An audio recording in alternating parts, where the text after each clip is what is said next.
Саламатсыздар, урматтуу Чалкан медиа каналынын көрөрмандары, өлкөбүздө алынган акыркы сааттагы жаңылыктар менен сиздерди тааныштырабыз. Каналыбызга катталып, ой-пикирлериңиздер менен бөлүшүңүздөр.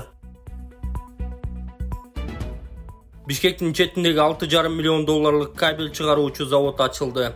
Чүй облусунун Аламүдүн районунда жаңы завод ачылды. Бул тууралуу министрлер кабинетинин маалымат кызматы билдирди. Электр зымдарын, кабелдерди чыгара турган ишкананын ачылышына өкмөт башчы Акылбек Жапаров катышты. Ал кабелдик продукциянын импортуна болгон көз карандылыкты азайтууда долбоордун мааниси чоң экенин белгиледи. Ошондой эле соңку жылдары кабелге болгон суроо талап өсүп жатканын айтып, заводдун продукциясы импорттук аналогторго салыштырмалуу арзан экенин кошумчалады. Долбоорго Айыл банк тарабынан 4,7 миллион доллар бөлүнгөн, ал эми инвестициянын көлөмү 6,5 миллионду түзөт. Завод жылына 60 тонна алюминий, 30 тонна жез жана 100 тонна пластик кайрештетүүгө мүмкүнчүлүк берген заманбап жабдуулар менен жабдылган.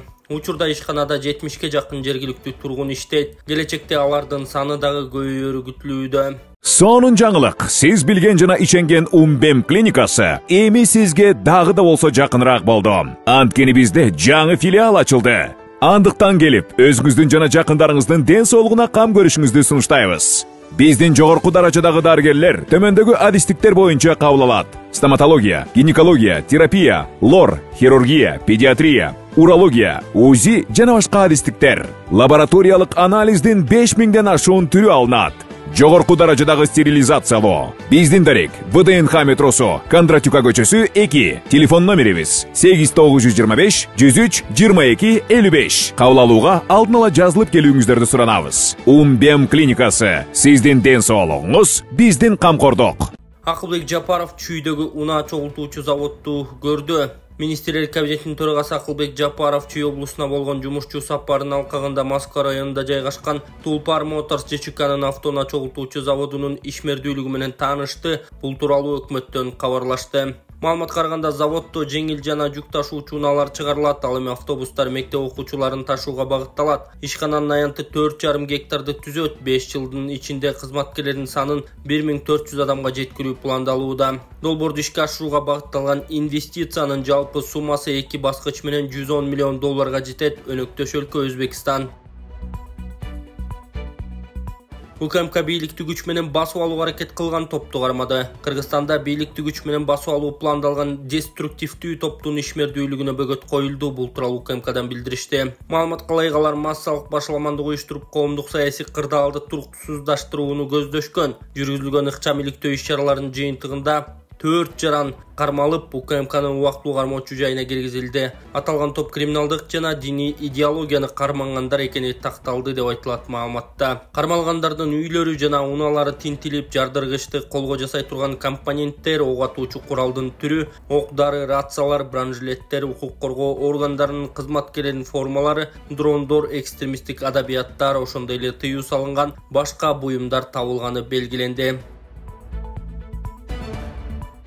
Алайда мурдаш суусуна түшүп кеткен унаадагы жаш баланын сөөгү табылды. Алайдагы мурдаш суусуна түшүп кеткен автоунаадагы жаш баланын сөөгү табылганын Өзгөчө Абдан министрлиги билдирди. Маалыматка караганда 6 жаштагы бала туугандарына өткөрүлүп берилди. Кырсык кечээ күнү болгон. Айдоочу рулду башкара албай калганы кабарланган. Жергиликтүү тургундар айдоочуну куткарып, баланы таппай калышкан. Күзөтчү менен мушташкан депутат кечирим сурады. Жогорку кеңештин депутаты Чыңгыз Ажыбаев Азия Мол соода борборунун күзөтчүсү менен мушташканы боюнча түшүндүрмө берди. Анын айтымында күзөтчү аны сөккөн. Унаада кичинекей наристе менен келинчегим бар болчу. Алардын көзүнчө уят сөздөрдү угуп, чыдап отура алган жокмун. Унаадан түшүп машинеден ары тур деп түрттүм. Ал дароо белимден кармап жерге жыгып бир азга алыша кеттик дейт эл өкүлү. Чыңгыз Ажыбаев күзөтчү менен элдешкенин айтып, элден кечирим сураган. Мындай жагымсыз окуяга туш болгонума өзүмө да ыңгайсыздык жаратып турат. Алардын уятсыз сөздөрүн укканыма карабай, сабыр кылып кетип калсам деле болмок экен, бирок болор иш болду. Биз пендебиз, уруша кетет экенбиз. Сиздерге туура эмес үлгү көрсөткөн болсом кечирим сураймын. Ал эми чагымчылдык кылып, мага карата күч колдонгон күзөтчүлөр кийин кечирим сурап келишти, деди ал. Belgілі ырчы Кайрат Нуртас 15 күнгө камакка алынат. Казакстандык белгилүү ырчы Кайрат Нуртас 15 күнгө камакка алынат. Бул тууралуу коңшу мамлекеттин басылмалары жазды. Кайрат Нуртас майда бейбаштыкка жана ден соолукка жеңил жаракат келтирүүгө айыпталган. Соттук отурумда айtылгандай 4-июлдун кечинде ырчы Алматы Астана каттамындагы учактын ичинде Асылбек Беккайыров аттуу жаранды бетке уруп сөгүнгөн. Бирок ырчы ага Асылбек Беккайыров биринчи кол көтөрүп бетке урганын, ал өзү жабырлануучу экенин билдирген. Ал соттон камакка албай айып пул салууну өтүнгөн. Сот эки тарап жарашкандыктан ден соолукка жеңил жаракат келтирүү боюнча ишти токтоткон. Ал эми 1 жыл ичинде кайталанып жасалган майда бейбаштык боюнча ырчыны 15 күнгө камакка алуу чечимин чыгарган. Белгилей кетсек, быйылкы жылдын эсеби менен Кайрат Нуртас майда бейбаштык үчүн биринчи жолу жазаланып жаткан жери жок. 29 апрелде концерт учурунда сөгүнгөн үчүн ал майда бейбаштык беренеси боюнча айыпка жыгылган. БШК Салымбеков менен Тыналиев жогорку кеңештин депутаты болуп шайланды. Борбордук шайлоо комиссиясы Свердлов жана Ысык көл шайлоо округдары боюнча жогорку кеңештин депутаттыгына шайлоонун жыйынтыктарын чыгарды. Бишкектин Свердлов району боюнча депутат Жумабек Салымбеков, Ысык көл району боюнча Айжигит Тыналиев шайланды деп табылды. 30-июндагы шайлоодо Салымбеков 10.623, ал эми Тыналиев 3.498 добуш алган. Ошондой эле БШК Ноокат району боюнча шайлоонун жыйынтыгын чыгара элек, ал жакта 5 тилкеде добуштар кайра саналары кабарланды. Автоматтык эсептөө үкөктөрдөн алынган алдын ала маалымат боюнча Ноокат району боюнча шайлоодо көп добушту Бакытбек Марипов алган. Индия мамлекетинен жасалуучу $45.000 акча каражат керек болуп жатат. Ассаламу алейкум, урматтуу көрүүчүлөр, барыңыздар амансыздарбы? Мен Эл үмүтү фондунун жетекчиси Болотбек Айдаркулов. Азыркы учурда ушул Баткен облусунун тургуну. Ушул эжебиздин уулу оор дарт менен ооруп калыптыр. Ошол себептерден сиздерден жардам суроого муктаж болуп турат. Келиңиздер, көптү көсөкөл болот демекчи. Биздин фонддо дайыма кайдыгер карабаган инсандар көп. Ошол себептен ушул бир тууганыбызга жардамыңыздарды аябай, ушул күндө кыйналып, кыйынчылыктан ушундай 2 жылдан бери ушундай төшөктө тура албай, кыйынчылык абалда күн кечирип жатат туугандар. Ушуга кайдыгер карабастан бул дагы биздин бир тууганыбыз, эртеңки күнү ушул тууганыбыз дагы туруп, биздин катарда ушундай басып кала турган болсо, эң чоң бир сооптун жана бир жакшылык иштин туу жокусунда турган адамдардын катарында болобуз туугандар. Урматтуу кайдыгер карабаган кыргыз элим, мына менин балам Орозовбек болот. 2 жылдан бери Остреледен ооруп келет. Ушул балама Индия мамлекетинен жасалуучу $45.000 акча керек болуп жатат. Ошого аз да болсо да салымыңыздарды кошуп жардам берүүңүздөрдү суранам. 839708 эне канкы деп чыгат. Сберкартта Бактияр А деп чыгат. 6 айда 138,5 миллиард сом салык. 6 айда өткөн жылдын январ-июнь айына салыштырмалуу 22 миллиард 396 миллион сомго көп 138,5 миллиард сом салык жана камсыздандыруу төгүмдөрү чогулду. Бул тууралуу мамлекеттик салык кызматы кабарлады. Аны менен план 5 миллиард 25,5 миллион сомго ашыгы менен аткарылды.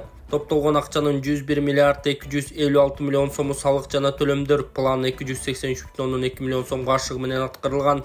2023 жылдын 1-6 айына салыштырмалуу 16,8 миллиард сомго көп. Камсыздандыруу төгүмдөрү боюнча сумма 37 миллиард 307 миллион сомду түзүү, 37 миллиард 307 миллион сомду түзүп, план 4,7 миллиард сомго ашыгы менен аткарылган. Улуай ден соолукту чыңдоо борбору Кыргызстанда биринчи жолу Кытай элдик медицинасын колдонуп, 6 жылдан бери от менен артрит, артроз, остеохондроз, гайморит, простатит, куян, грыжа, суук тийүү, тизе муун ооруларын дарылайт. От процедурасында адам тер аркылуу денедеги суук, токсин, шлак, туздардан арылып, аурасы тазаланат. Ал эми катып калган булчуңдарды жибитүү үчүн гандин массажы жасалат. Бул массаж атайын дары чөптөргө сугарылган таякчалар менен жасалып, кан айлануу, зат алмашуу системаларын жакшыртат. Бизге келип, Толубай Бакасов жана анын эң жогорку квалификациядагы командасынан массаж алып, ден соолугуңуздарды чыңдап кетиңиздер. Толук маалымат алуу үчүн экрандагы телефон номерлерге байланышыңыздар. 5-дүйнөлүк көчмөндөр оюндарына кайсы улакчылар барат тизме. 5-дүйнөлүк көчмөндөр оюндарына катышуу үчүн Кыргызстандын Көкбөрү боюнча жер улак командаларына кирген спортчулардын тизмеси маалым болду. Көкбөрү федерациясы жалпысынан улуттук курама командага 18 оюнчу киргенин жарыялайт. 1-чи Жолдошбек Орозбаев, 2-чи Манас Ниязов, 3-чү Дастан Сагынбек уулу, 4-чү Эрлан Төлөбеков, 5-чи Дастан Русланов, 6-чы Рустам Тыналиев, 7-чи Фархат Бейшекеев, 8-чи Ильяс Исаков, 9-чу Кубанычбек Султан уулу, 10-чу Кошчубай Илис уулу, 11-чи Исхак Бекболот уулу, 12-чи Норуз Раатбек уулу, 13-чү Өмүрбек Эсен уулу, 14-чү Нуржан Мелисбек уулу, 15-чи Нурдин Болотбеков, 16-чы Эмирлан Жеңишбеков, 17-чи Майрамбек Рыспеков, 18-чи Баяман Муралим уулу.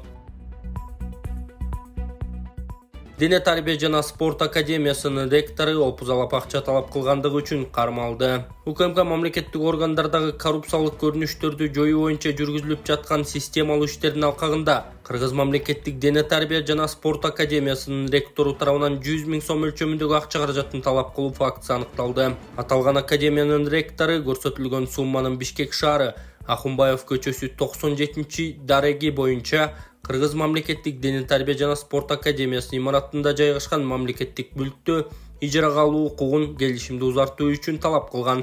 4-июлда козголгон кылмыш ишинин алкагында жүргүзүлгөн ыкчам иликтөө иш-чараларынын жыйынтыгы менен Кыргыз мамлекеттик дене тарбия жана спорт академиясынын ректору $1000 өлчөмүндөгү каражаттардын бир бөлүгүн алуу учурунда кармалды. Ошондой эле акча каражаттарын которууда ортомчу болгон академиянын окутуучулары МЧА жана БКТ да кармалып, алар Бишкек шаардык ички иштер башкы башкармалыгынын убактылуу кармоочу жайына киргизилди. Учурда тергөө иштери жүрүп жатат.